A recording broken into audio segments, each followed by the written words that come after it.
What is good, friends, and welcome to the Top Gun Academy, where we own our skills as a jet pilot. This video is geared more toward the mid-game player. Anyone around 500 million power and more, you already have a good jet, you're thinking about making a second one, this is the video for you. Or anyone that is looking to become an air main commander. You focus on the air rather than the ground force. If you decide that, keep in mind, it is a challenging task.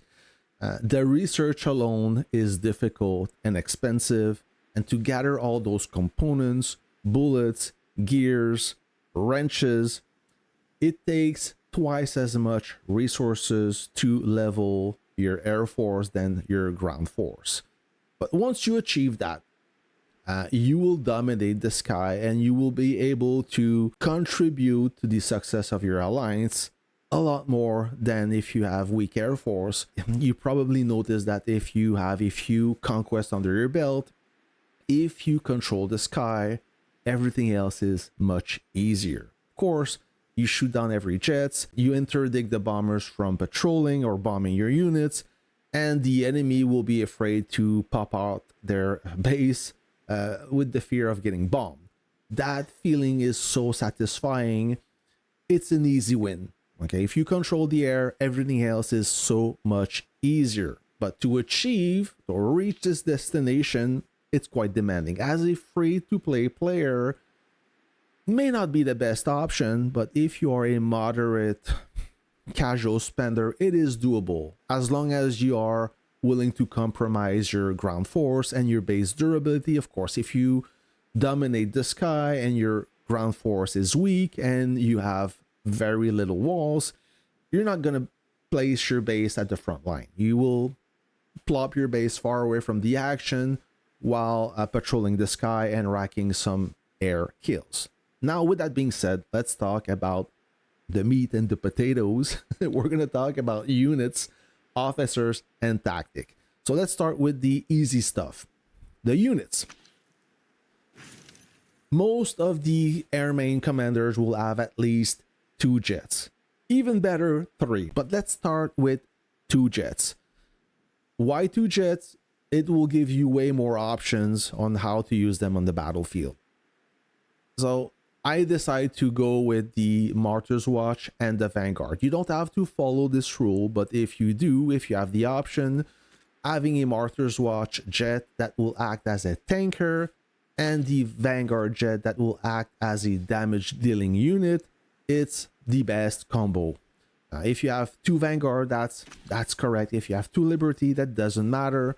But I found that the Martyr's Watch jet is better at soaking the damage.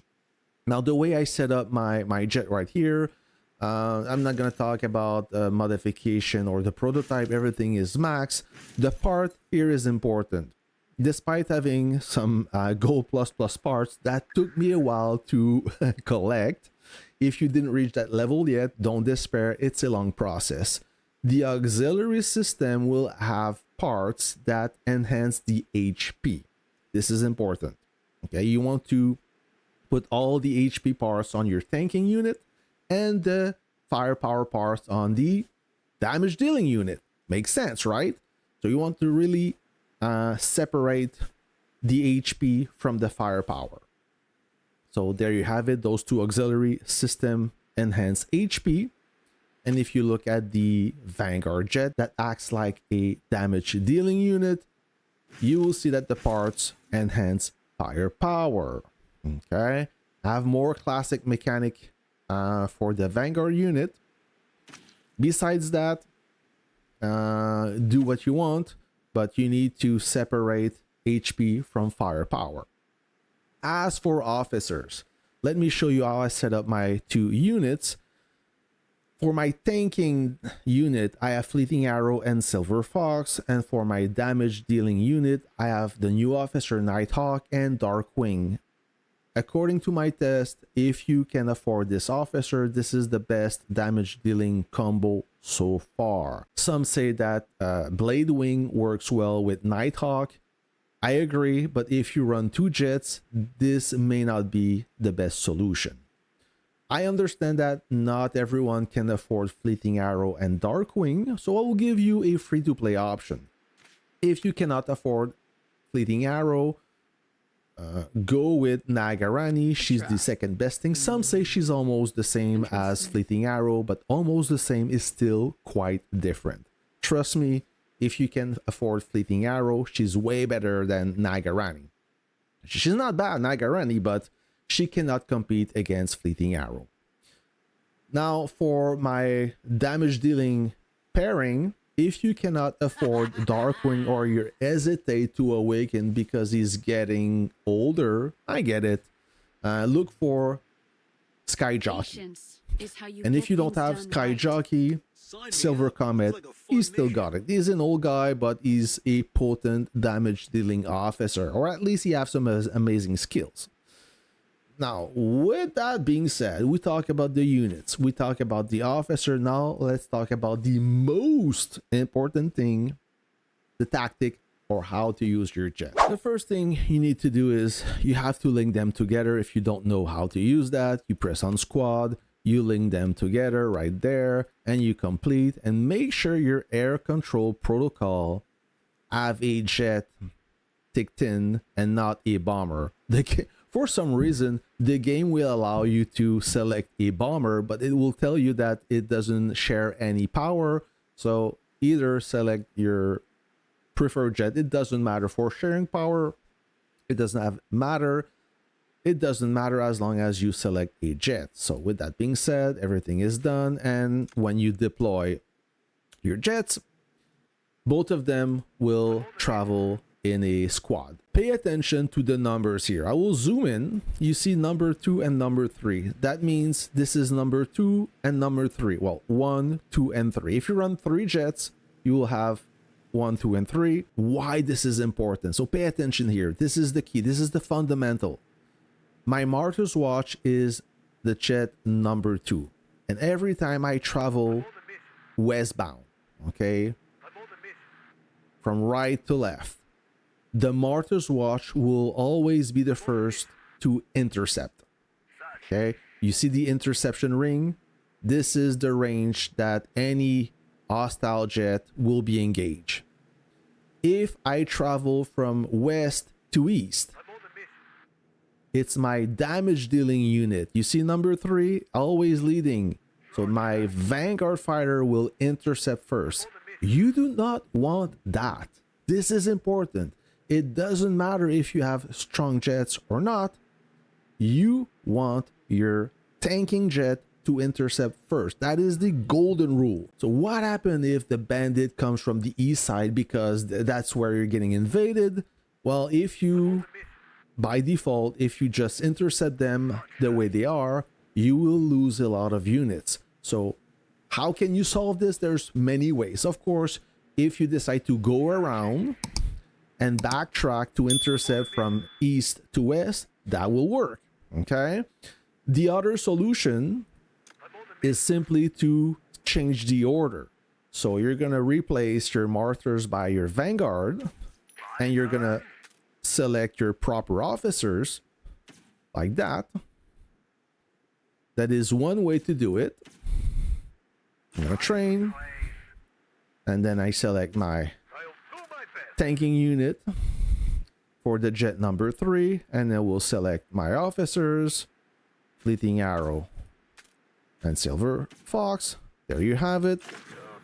Now that I changed the order and my jets are linked together, my Vanguard jet is jet number 2 and Martyr's Watch jet number 3. Every time I deployed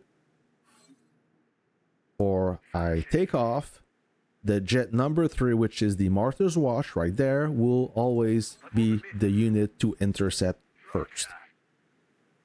Okay. Personally, I don't like this method. I'd rather have my jets always in the same order, so it becomes a second nature. I don't have to think. I see a jet on my left side, then I intercept always the same method. If the bandits are coming from the east, I'd rather fly around and backtrack to intercept them from behind, from the other side. so my Martyr's Watch always intercept first. Another way to control your jets or micromanage them is if you play Warpath on PC, you can use your keyboard shortcuts to assign or to control your jets. So you have F6, F7, and F8 to control your jets independently. And F7 will be my Vanguard, F8 will be my Martyr's Watch. So let's say that I'm set up for like that, and the enemy comes from the west. I will press F8, deploy, and F7, deploy like that. And this time, I make sure my Martyr's Watch jet will always intercept first, as long as I remember my keys and do it the right way. Okay, so that's another way to do that. You can still click here and control both jet at once. So use whatever method you think works best for you.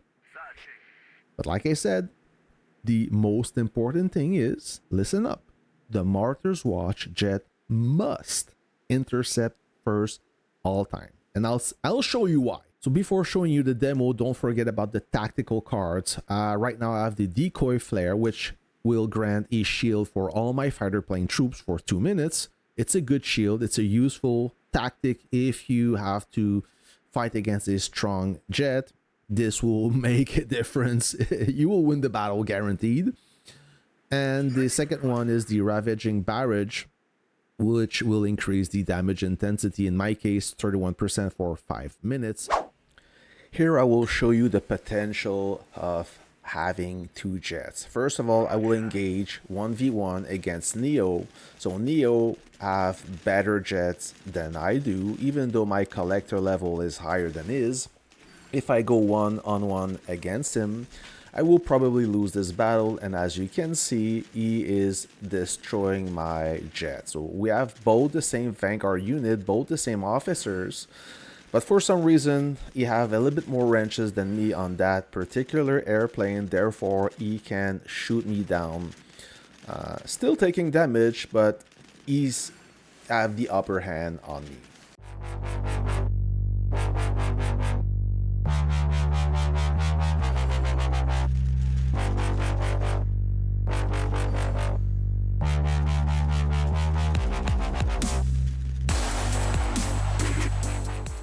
Now we know that my opponent have a better damage dealing unit than mine. We will repeat the test. This time we will go 2v2. Both of us have a tanking unit and a damage dealing unit. So before you intercept a bandit, you need to look carefully at your enemy, observe, and determine which unit is the tanking one and which unit is the damage dealing one, because you want to attack the damage dealing unit first. That's the key to victory. It will be much easier if you intercept this jet first, and you'll see why. To determine which jet is the tanking and which jet is the damage dealing unit, simply look at the officers. The tanking unit will have Silver Fox, Nagarani, Fleeting Arrow, or The Witcher. You want to keep this jet for last. Now that I ID'd both jets, I know that I will intercept the damage dealing jet before, and I will swoop in and cause some significant damage.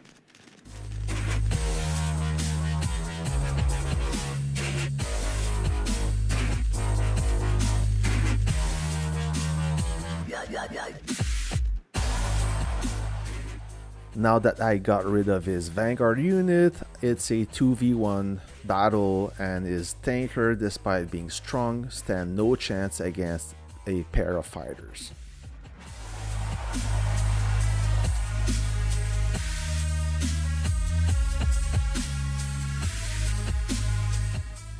So look at the battle report. I only lost 2 units, despite Neo being a strong opponent. If you play your cards right, you can win with a minimal casualty.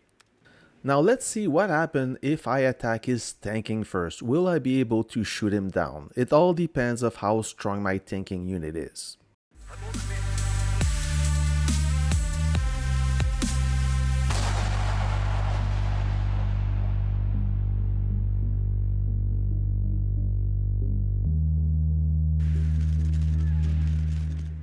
It was a harder battle. I lost 36 reserves, so 6 jets when I intercept this tanking unit first. If you don't believe me, here's another example. This time Neo's jet are buffed with the 40% barrack extension, but as long as I attack the weakest unit first with the right jet, he stand no chance.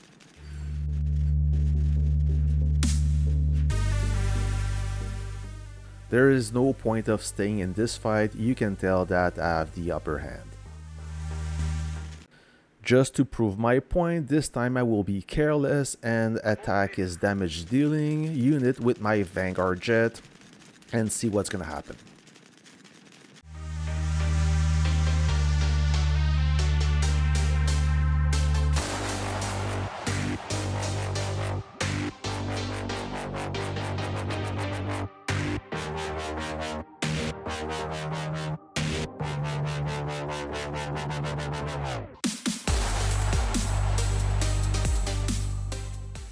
Needless to say, this was the hardest battle ever.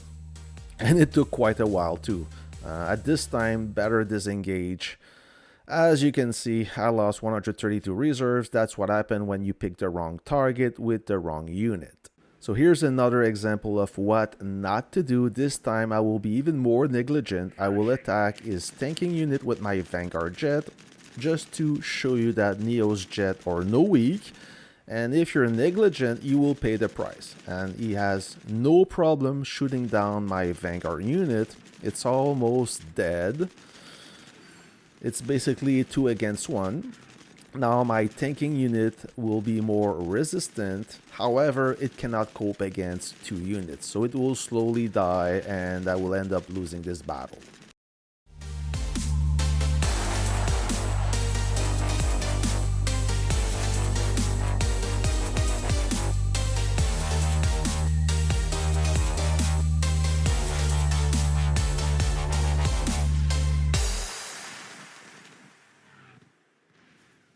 There you have it, friends. Having strong units with the proper officers and good tech is only one part of the equation. Everything is about the technique, how you intercept.